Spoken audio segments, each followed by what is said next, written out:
There, my name is Emma, and today is day 22 of the 25 Days of Perspective. Today we're going to talk about pandemics.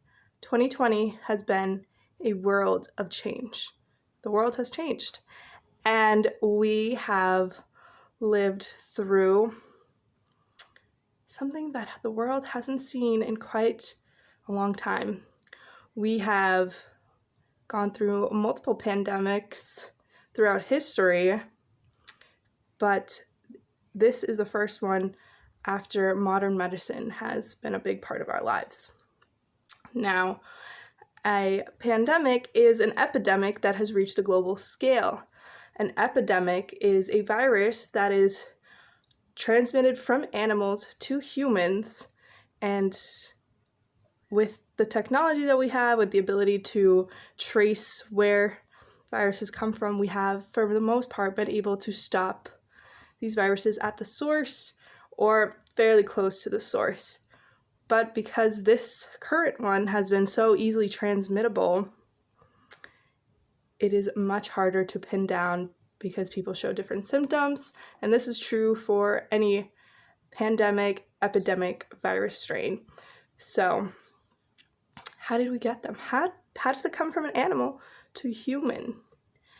The current one is believed to have come from a bat that was entered into an intermediary species, most likely a pangolin, and then it was transmitted into humans. Now, this virus has to mutate and develop into a new virus in all of these hosts in order for it to be actually contractable by a person.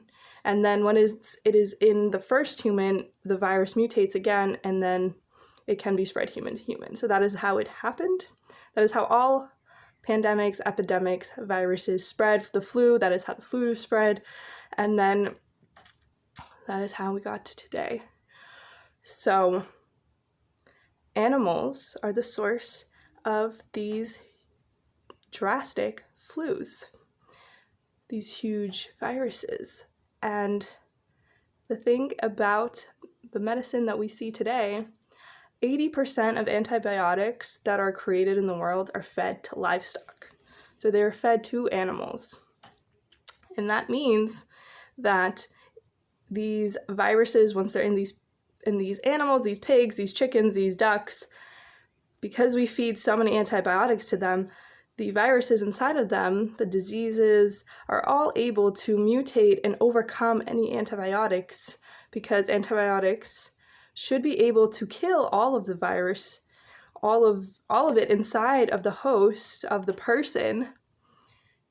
But if some of it is left behind, which is very possible, or they're in such bad conditions that they're constantly being exposed that they can mutate very quickly, these antibiotics stop being able to work.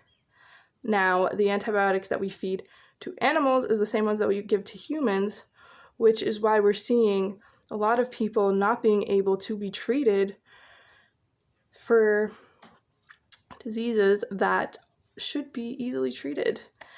And it has been said that we are going to move into a postmodern society where medicine no longer works for things that we created medicine for, like the flu or different virus strains that we should easily be able to deal with from our medicine that we have, because we feed so much of it to animals, and these superbugs are being mutated so quickly we're not able to keep up with that demand.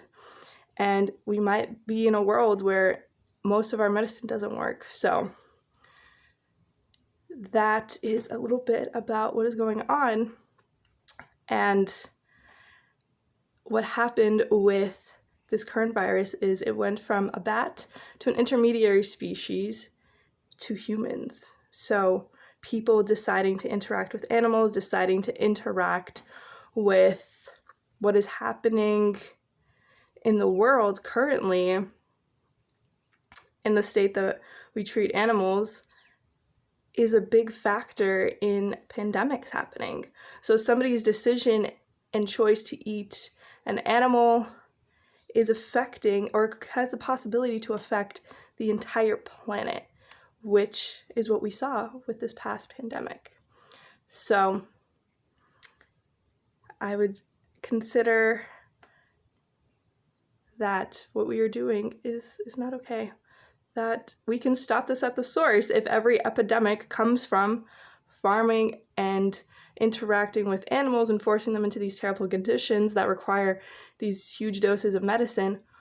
Well, we don't need to do this to animals. So there are many benefits to not consuming animals, to leaving them alone, because the next time this happens, and it will happen if we do not change, we will see a much more drastic change in the world.